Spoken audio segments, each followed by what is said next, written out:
Sir আপনারা সবাই ভালো আছেন তো? আজকে আমরা নিউটনস লস অফ মোশন বা নিউটনের গতিসূত্র থেকে আমরা পার্ট 6 এবং ছায়াপথের আমরা এমসিকিউ করছি। এটা হচ্ছে আমাদের সর্বশেষ ক্লাস। আমরা এই ক্লাসে যে সমস্ত কোশ্চেনগুলো বাকি আছে সেগুলোকে আমরা কভার করব, ঠিক আছে? তো চলো স্টার্ট করা যাক। তোমাদের মেইনলি এখান থেকে আমাদের যেটা হয়েছিল কতটা বলো তো, 5 নম্বর পার্ট পর্যন্ত হয়েছিল এবং আমরা এখানে অঙ্ক করেছিলাম তোমার 43 পর্যন্ত।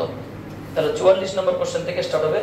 44 45 মানে 1 2 3 4 5 6 6টা অঙ্ক বাকি আছে। 6টা অঙ্ক আমরা সলভ করব, ঠিক আছে? তো চলো স্টার্ট করা যাক। তোমরা একটু কোশ্চেন নাম্বার 44 নম্বরটা পড়ো, ঠিক আছে? কোশ্চেন নাম্বার 44 কি বলছে? সরলরেখায় একটি গতিশীল সরলরেখায় একটি নির্দিষ্ট গতিবেগে চলমান 4 কেজি ভরের একটি গোলক এ আর একটি স্থির 1 কেজি ভরের গোলক বি কে ধাক্কা মারে। সংঘর্ষের পর এ এবং বি যথাক্রমে v1 metre per second v2 metre per second থেকে এ এর প্রাথমিক গতিপথের অভিমুখের সঙ্গে 30 ডিগ্রি এবং 60 ডিগ্রি কোণে চলতে থাকে। আচ্ছা এ এর আচ্ছা তাহলে v1 v2 এর অনুপাত চেয়েছে। মানে ব্যাপারটা যেটা বলেছে স্যার, এখানে একটা বস্তু আছে, মানে হলো কোশ্চেন যেটা বলেছে এখানে একটা বস্তু আছে। বলুন তো স্যার বস্তুর ভর কত? বস্তুর ভর যদি আমরা m1 বলি, তাহলে এখানে m1 এর মান কত? 4 কেজি। আর এখানে ছোট্ট একটা বস্তু আছে, এর ভর কত? যদি আমরা m2 বলি তো স্যার m2 এর মান কত? m2 এর মান 1 কেজি, ঠিক আছে? এ ছুটছে, এই বস্তুটার নাম এ, এই বস্তুটার নাম বি। এ ছুটছে, একে কে ধাক্কা মারলো। ধাক্কা মারার পরে এ যে গতিপথে আসছে সেই গতিপথের সাপেক্ষে মানে 4 কেজি ভরের বস্তুটা বলছে এই দিকে যাচ্ছে আর 1 কেজি ভরের বস্তুটা বলছে এই দিকে যাচ্ছে। কত? গতিপথের সাপেক্ষে একটা 30 ডিগ্রি কোণে এবং একটা 60 ডিগ্রি কোণে। এবং এ যে যাচ্ছে কত বেগে? v1 বেগে, আর এ যাচ্ছে কত বেগে? v2 বেগে। এটা কত ভর? m1 ভরের কোণাটা, এটা m2 ভরের কোণাটা। এটাই বলা আছে। আমরা আরেকবার পড়ছি দরকারে। সরলরেখায় একটি নির্দিষ্ট গতিবেগে চলমান, এটার একটা বেগ ধরো সাপোজ তোমার capital V, suppose capital V বেগে যাচ্ছে চলমান 4 কেজি ভরের একটি কণা, একটি গোলক এ আর একটি 1 কেজি ভরের গোলক বি কে ধাক্কা মানে সংঘর্ষের পর, মানে সংঘর্ষের পরে হ্যাঁ এ এবং বি যথাক্রমে v1 বেগে এবং v2 মিটার পার সেকেন্ড বেগে চলে। এ এর প্রাথমিক গতির সাপেক্ষে যথাক্রমে 30 ডিগ্রি এবং 60 ডিগ্রি কোণে চলতে থাকে।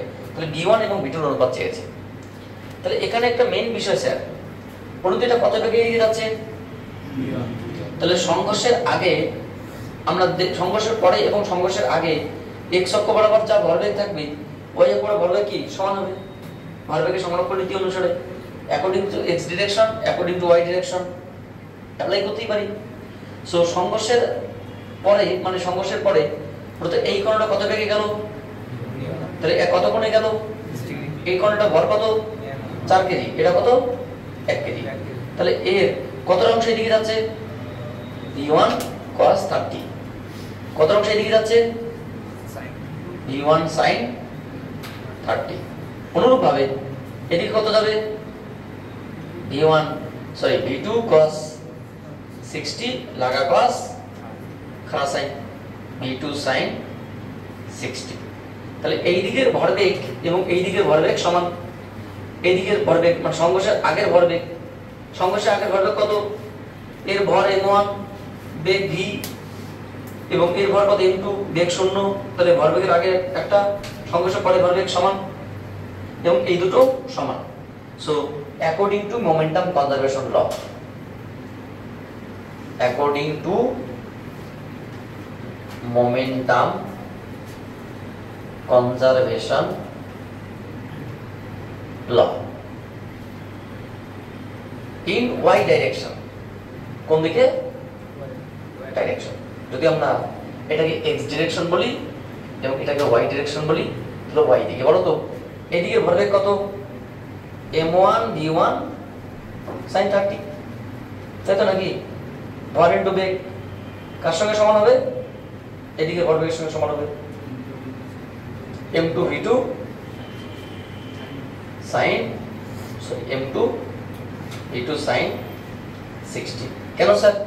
কারণ এইদিকে তো শুরুতে কোনো বেগ ছিল না, এদিকে কোনো শুরুতে কোনো ভরবেগ ছিল, তাহলে শেষে কি হবে? এরা দুজন এমন ভাবে যাবে যে এদের যোগফলটা কত 0 হবে, তার মানে এরা দুজন কি হবে? যোগফল মানে কি বিপরীত দিকে থাকবে, মানে বাংলা কথায় এর ভরবেগ এবং এর ভরবেগ সমান হবে, তাতে করে এই দিকের মানটা কত 0 হয় মোট।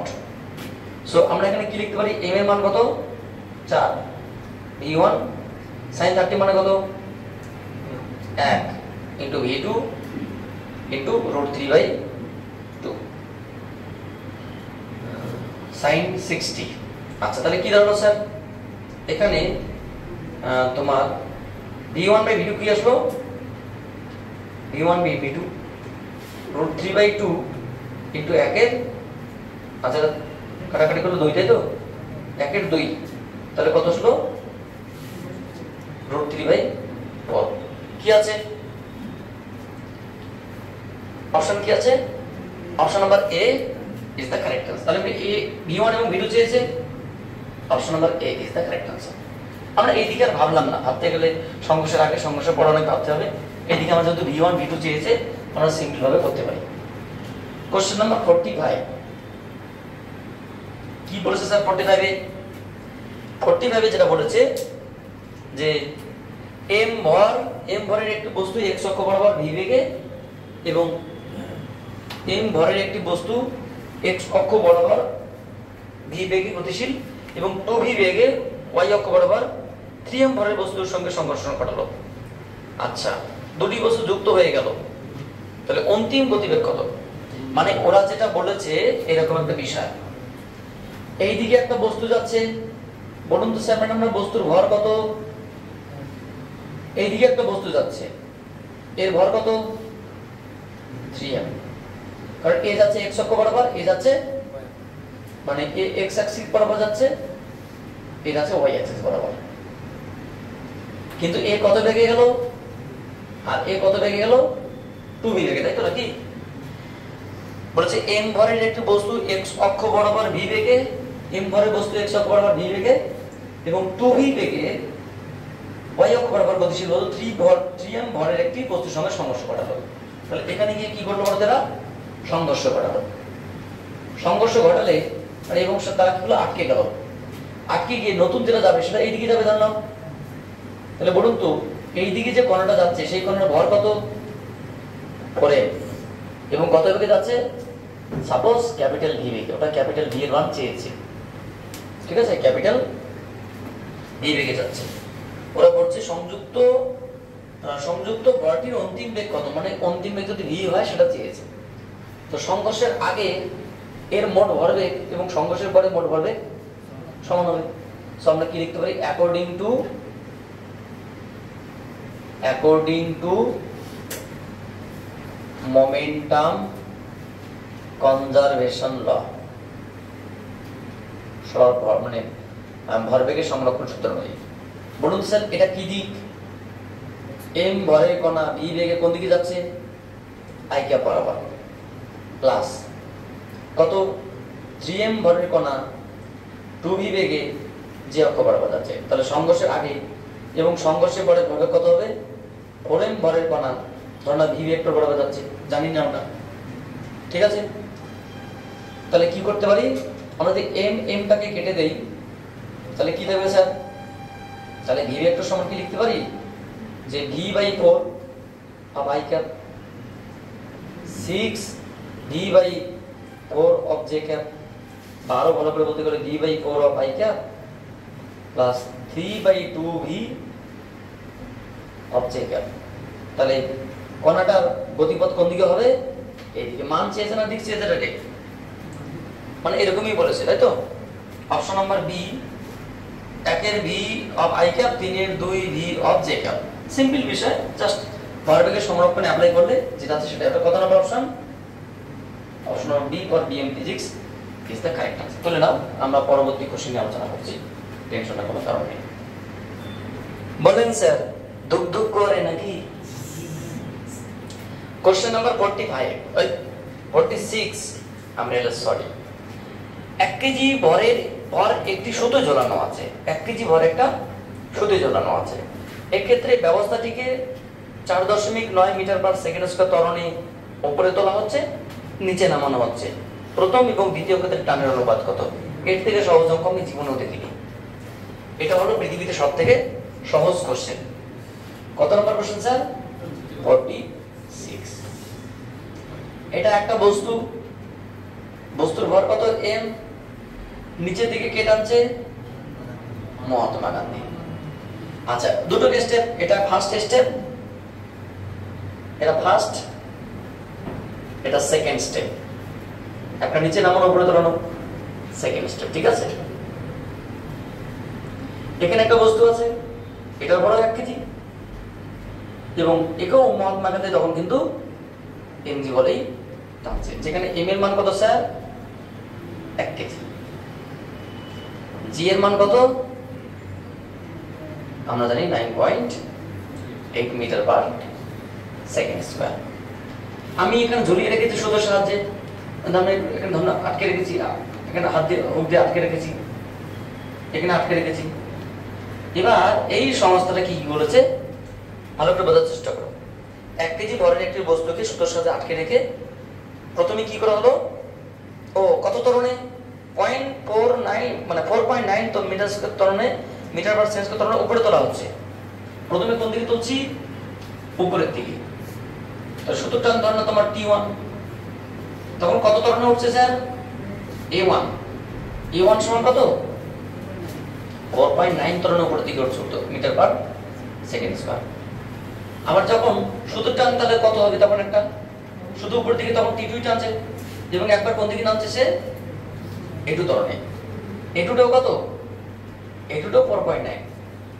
মানে বাংলা কথায় আমি যদি এটাকে 4.9 মানে মিটার পার সেকেন্ড স্কয়ার ত্বরণে উপরে তুলি বা নিচে নামাই, যখন উপরে তুলবো সুতরাং টান একরকম হবে, নিচে নামাবো তখন টান একরকম হবে, তখন টানের অনুপাত কি হয়ে যাচ্ছে?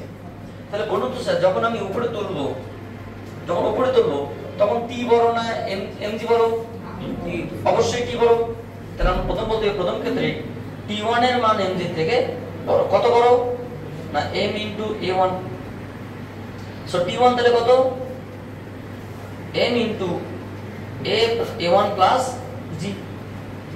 এবং এক্ষেত্রে নিচের দিকে যখন নামে তাহলে T2 বড় না mg বড়? এখানে কিন্তু mg T2 থেকে বড়। কত বড়? না m বড় বস্তুকে যে ভেতরে নামছে সেটা বড়।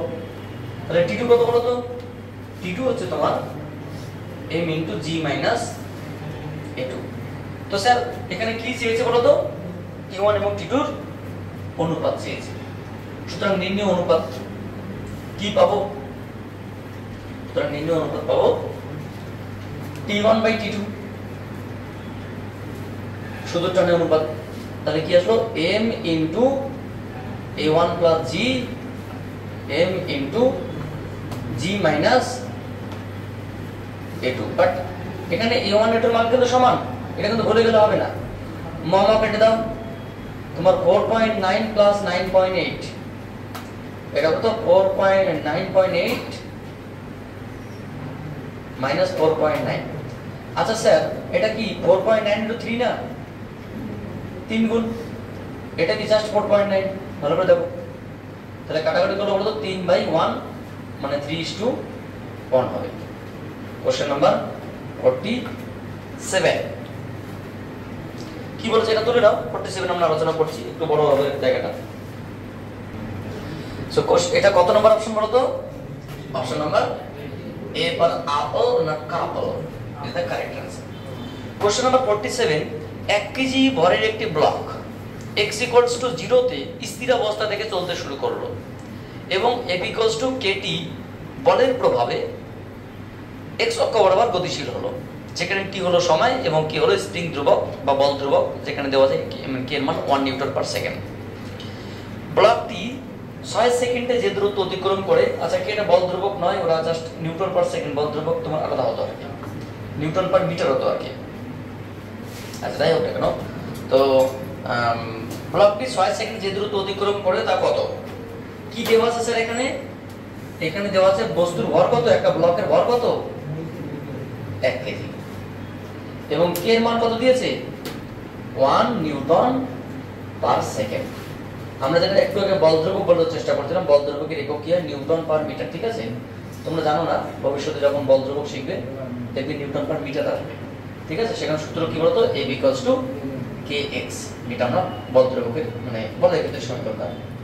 এবার একটা বিষয়, বল কত দিয়েছে এখানে, F সমান সমান kt দিয়ে কি বলেছে, যখন সময় t সমান সমান কত সেকেন্ড, 6 সেকেন্ড দিয়ে বলেছে ব্লকটি 6 সেকেন্ডে যে দূরত্ব অতিক্রম করবে।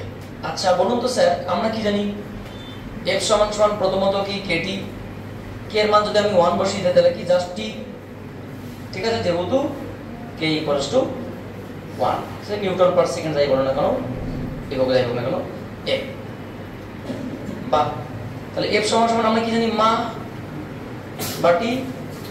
আচ্ছা f সমান সমান কি, মা সমান সমান কি dv by dt equals to t, m এর মানটা 1, তাহলে আমরা বলতে পারি যেহেতু m ইকুয়ালস টু 1, অতঃপর আমরা বলতে পারি যে dv বাই dt সমান সমান কি sir, just t, dv by dt কি জাস্ট t। কিন্তু আমাদের কাছে কি চেয়েছে, আমাদের কাছে সরণ চেয়েছে, কখন, যখন সময় 6 সেকেন্ড। তো আগে আমরা এখান থেকে সরণ বের করি, মানে বেগ বের করি। সো এটা কি লিখতে পারি sir, dv equals to t dt, t dt ভাই এটা আমরা ইন্টিগ্রেশন করতে উভয় দিকে, টেকিং ইন্টিগ্রেশন বোথ সাইড, তাহলে কি লিখবো, v equals to t square by 2 plus something constant c। ওরা আচ্ছা ওরা বলেছে যখন সময় শূন্য, টাইম 0 তে বলেছে, যখন কি বলেছে বলতো, টাইম কি 0, তখন x কি স্যার, x এর মানটা কিন্তু 0 শুরুতে, তাহলে x যদি 0 হয় তাহলে v কিছু থাকবে স্যার, সরণ না থাকলে বেগ কোথা থেকে আসবে, শুরুতে, তো শুরুতে নাই সরণ নাই বেগ। সো আমরা কি বলতে পারি, শুরু কন্ডিশন যদি বসি এখানে 0, এটা equation number suppose 1, so at this condition 0 equals to 0 square by 2 plus c, তাহলে c এর মান কত স্যার, c এর মানটা 0। তাহলে এই সমীকরণটাকে আমরা আপডেট করে কি লিখতে পারি, v সমান সমান t স্কয়ার বাই 2। আমাদের কাছে কিন্তু বেগ চাইনি, আমাদের কাছে কি চেয়েছে, সরণ চেয়েছে। তাহলে এটাকে তুমি আরেক কাজ করো, আমরা লিখতেই পারি dx বাই dt, মানে ডাবল ইন্টিগ্রেশন কি দুবার। So dx equals to t square by 2 into dt, so taking integration both side, এটা জাস্ট x, এটা তোমার হচ্ছে কি 0 থেকে 6 সেকেন্ডের মধ্যে চেয়েছে কতটা হবে, সেটা কত বলো তো, তোমার 1 এর 2 প্রথমে বের করে দিলাম, t square dt 0 to 6, so 1 এর 2 t কিউব বাই 3 0 to 6, তাহলে যেটা আসলে 1 এর 6 আমরা বাইরে রাখলাম 3 দুগুণ 6, তাহলে 6 কিউব মাইনাস তোমার কত 0 কিউব, এটা মানে তোমার 216 বাই 6 মানে 36 মিটার দূরত্ব যাবে, কারণ 3টে 6 থেকে একটা 6 বাদ দিলে 6 স্কয়ার বা 36 মিটার হবে। কত দূরত্ব দেওয়া আছে, 36 মিটার যাবে। Option number A for apple is the correct answer. তুলে নাও, আমরা পরবর্তী দুটো কোশ্চেন আছে, সেই দুটো কোশ্চেন নিয়ে আলোচনা করব। দেন কত নম্বর কোশ্চেন স্যার, 48। যথাক্রমে 4 কেজি 2 কেজি 1 কেজি ভরের 3টি ব্লক এ বি সি একটি ঘর্ষণহীন তলে পরস্পরের সঙ্গে আছে, মানে ঘর্ষণহীন মানে কি কোনো ঘষাঘষি কোনো নেই। 4 কেজি ব্লকের উপর 14 নিউটন বল প্রয়োগ করলে এ ও বি এর মধ্যে স্পর্শ বল কত স্পর্শ বলটি হবে। কোশ্চেন নাম্বার কত স্যার, 58 নাকি, ও এক্সট্রিমলি সরি, 58 চলে গেলাম, 58 48 কে বলে 58। এটা একটা মসৃণ তল যেখানে কোনো ঘষাঘষি গুণাঙ্ক নেই, এখানে 3টি বল আছে, এই 3টি বল যথাক্রমে আপল আর একটা বল আর একটা ক্যাট। বলুন তো স্যার এম এর মান কত, 4 কেজি, এম বি এর মান কত, 2 কেজি, এম সি এর মান কত, এম সি বাবা क्या বাবা क्या क्या করছে এটা, 4 কেজি ব্লকের উপর কত বল প্রয়োগ করা হয়েছে, 14 নিউটন। কত নিউটন, আচ্ছা 14 নিউটন ঠেলছে না টানছে, ও চিত্রের মধ্যে দিয়ে দিয়েছে ঠেলা, টানা হতে পারে, ঠেলা হতে পারে। তাহলে এটা কত বলুন তো স্যার? এখানে এফ এর মান 14 নিউটন। এবার ওরা বলেছে এ ও বি এর মধ্যে স্পর্শ বল কত। ওরা তো এ ব্লকটা বি ব্লককে কি করবে? ঠেলবে। আবার বি ব্লকটা এ ব্লককে কি করবে? ঠেলবে। এরা দুজন কত বলে ঠেলবে? ধরুন দুজনে T1 বলে ঠেলছে। আবার বি সি কে এবং সি বি কে কত বলে ঠেলছে? যথাক্রমে T2 বলে। কত বলে? এবার এইদিকে তো আমার T2ই যাচ্ছে, কিন্তু এইদিকে কোনো বাধা নেই, মানে এক কথায় এদিকে বাধা বল কত? বাধা বল 0। প্রথম কথা, দেওয়াল দ্বারা কোনো ঘর্ষণ হচ্ছে না, কোনো ঘষাঘষি গুণাঙ্ক 0। দ্বিতীয় কথা, একমাত্র এটা কাজ করছে।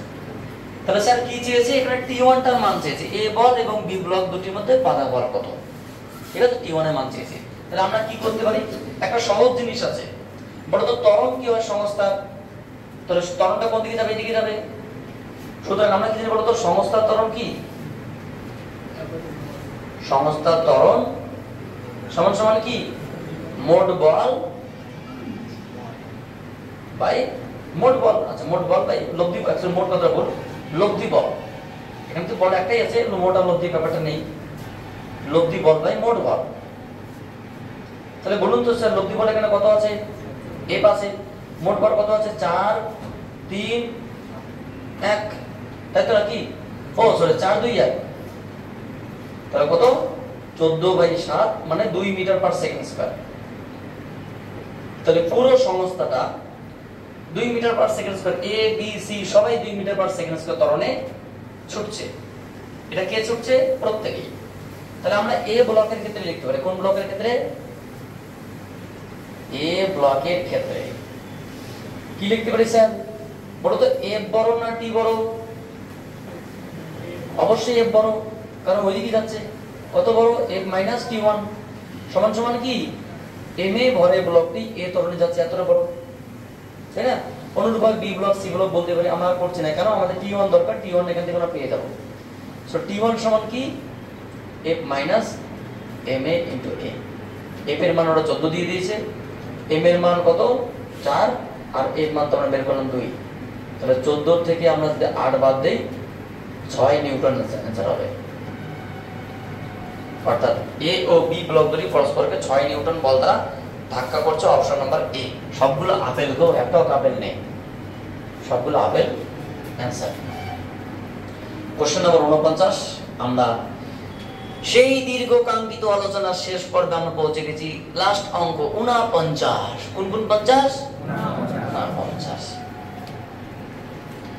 চলন্ত বাস থেকে একটি বালিকা, ওয়াও, একটি বালিকা, চলন্ত বাস থেকে একটি বালিকা সামনের দিকে সামান্য ঝুঁকে নেমে যায়। চলন্ত বাস থেকে একটি বালিকা সামনের দিকে সামান্য ঝুঁকে নেমে যায়। সে যদি সমতলিক বরফের উপর নামে, প্যাচ প্যাচে আটার উপর নামে, তবে তবে কি হবে? অসাধারণ কোশ্চেন ভাই, আমি খুব আনন্দিত হলাম। মানে এখানে দুটো ঘটনা আছে। অঙ্কটা আমাদের এর দরকার নেই, মানে এমনি লজিক্যালি হবে, যেটা উত্তর সেটা নেব। অঙ্ক করার কিছু নেই, ভালো লাগলো। একটা বাস, আমি বাস ধরে নাও চলছে, চলন্ত বাস, দেখো কি লেখা আছে? চলন্ত বাস থেকে, হ্যাঁ, মানে চলন্ত অবস্থা, আস্তে আস্তে হতে চলছে। একজন বালিকা এবার নামবে, চলন্ত বাস থেকে নামবে। দুরকম জায়গা আছে। একটা জায়গায় আছে পুরো একদম কি বলতো, বরফ, সমতল বরফ। আর একটা জায়গা আছে প্যাচ প্যাচে আটা, প্যাচ প্যাচে আটা। তাহলে প্রথম বিষয়, যখন চলন্ত বাস থেকে কোনো বালিকা নামবে, মানে চলন্ত বাস থেকে হঠাৎ করে নামছে বা বাসটা চলবে, একটু হালকা করে নামলো, তখন প্রথম পয়েন্ট, বালিকার সামনে হুড়মুড় করে পড়ে যাওয়া, এটা স্বাভাবিক। স্যার কেন সামনের দিকে পড়বে? কারণ বালিকা যখন নেমে গেল, বালিকার পা মাটির সঙ্গে আটকে গিয়ে, মানে সাধারণত যেটা হওয়ার কথা, ওটা প্যাচ পেঁচে বা সমতল বলছি না, পা সাধারণত মাটিতে আটকে গিয়ে সে পড়ে যাওয়ার কথা। কেন? পা দাঁড়িয়ে গেলেও তার শরীরের উপরে অংশ তো দাঁড়িয়ে যায়নি, গতিযাত্রার কারণে সামনের দিকে ঝুঁকে যায়, ফলে সে হুড়মুড় করে পড়বে, এটা স্বাভাবিক কথা। এবার সে যদি চলন্ত বরফের, মানে তোমার থেকে বরফ হয়, তাহলে কি সে পিছলে যাওয়ার কথা, বরফের মধ্যে নামার সময় পিছলে যাওয়ার কথা।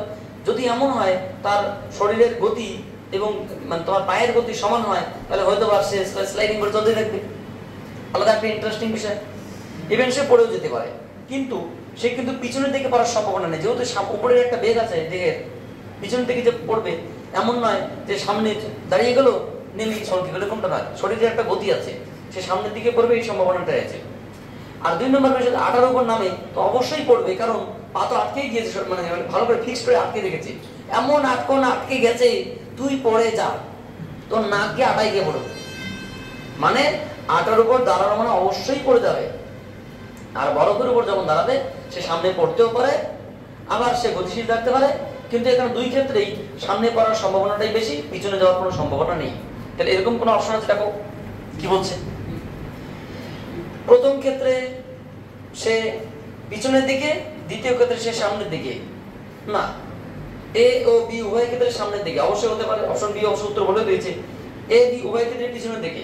দেখো প্রথম ক্ষেত্রে কোনো একটা কারণ হলেও আটার ক্ষেত্রে তো পিছনের দিকে সম্ভাবনা নেই, সিটার একটা কখনোই নয়, ডিটার একটা কখনো নয়, কারণ সামনে একবার পিছনে, পিছনে তো হবেই না, অর্থাৎ সামনেটাই এখানে প্রযোজ্য পাচ্ছে। Option number B is the correct answer, মানে এখানে অঙ্ক করার কিছু অপশন নেই, বোঝা গেল? এখানে গতিজাতের ধারণাকে কাজে লাগাতে হবে। সো এখানে আমাদের শুধু দুটো জিনিস মাথায় রাখতে হবে। নাম্বার 1, বরফের উপর নামা মানে সেখানে ঘর্ষণ বল শূন্য বা ঘষাঘষি কোনো বল নেই। আর ঘষাঘষি বল থাকলে তো আরো সুবিধা, কারণ সামনের দিকে যাবে, থাকলেও সে যদিও পরে সে সবসময় সামনের দিকে পড়ার সম্ভাবনা থাকবে। তুমি দেখবে আজ পর্যন্ত কোনো ব্যক্তি বাস থেকে নামতে গিয়ে মানে নেমেছে, সে উল্টো করে এরকমটা না, বাস থেকে নেমেছে সে সামনের দিকে উন্মুখ করে পড়ে গেছে, কারণ বাস যেভাবে হোক না কেন সামনের দিকে পড়বে।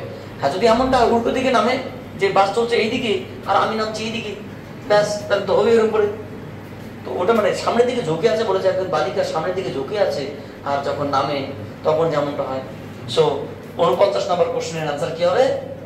Answer number B, for BM physics, আমাদের সেই বিখ্যাত চ্যানেল, ওয়ার্ল্ডের বিখ্যাত channel BM physics is the correct answer. So thank you for watching the video and our primary next class. আমি তোমাদের সঙ্গে ছোট্ট করে ইন্ট্রোডাকশন করে দিচ্ছি, এবং আমিও একটা ইন্ট্রোডাকশন করছি।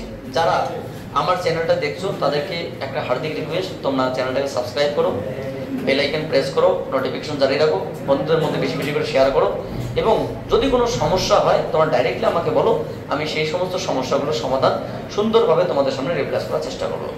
তো ঠিক আছে, তোমরা কি ভালো আছো স্যার সবাই? এরা সত্যি কথা বলতে আমি মন থেকে বলছি, এরা আমার অনেক স্টুডেন্টের মধ্যে এদের বৈশিষ্ট্য করা সম্ভব না, এরা অত্যন্ত ভালো, অ্যাটলিস্ট মানে পড়াশুনো বা আর যাই হোক, আর্থিক যাই হোক না কেন, এরা মানুষের দিক থেকে মানুষ হিসেবে প্রথমত ভালো, এটা আমি আমার দিক থেকে সার্টিফাই করতে পারি। অ্যান্ড দেন বাকিটা আমি নাই বললাম। তুমি আবার নেড়া করেছো কেন গো? মুশকিল, তোমাকে তো জুম করে দেখিয়ে দিলাম, মুশকিল ব্যাপার, সমস্যা নেই, ছেলে খুব ভালো। তো স্যার আমার ক্লাসে কোনো যদি প্রবলেম থাকে একটু বলতেন, খুব ভালো লাগতো, মানে নেগেটিভ দিক যদি কোনো থাকতো। নেগেটিভ দিক নেই, মুশকিল। নেগেটিভ একটাই যে আমি গান করি না ক্লাস চালাকালীন, যে আমি যখন আগে ফ্রিলি ক্লাস করি, যতটা ফ্রি থাকি এই ক্লাসে, ভিডিও ক্লাসে একটা রেস্ট্রিকশন থাকে, ততটা ফ্রি থাকি না, কারণ আমি যতটা ফ্রি, যারা আমার ফ্রি ক্লাস করেছে তারা জানে আমি কতটা ফ্রি। ঠিক বললাম তো নাকি? যেখানে কোনো লোকজনের কথা নেই। আমার যদি কেউ আমার ফ্রি দেখতে চাও, আমি বলবো আমার সিম্পল ক্লাসে জাস্ট 1 ঘন্টা ক্লাস করতে হবে, তাহলে বুঝতে পারবে আমি কতটা ফ্রি, আর ভিডিওতে আমি কতটা মানে ফ্রি। ভিডিওতে আমি মোটেই ফ্রি নই, যেটা দেখছো ওটা জাস্ট মানে 1-2%, বাকি 90% বাদ। So thank you for watching the video, and I will try my next class.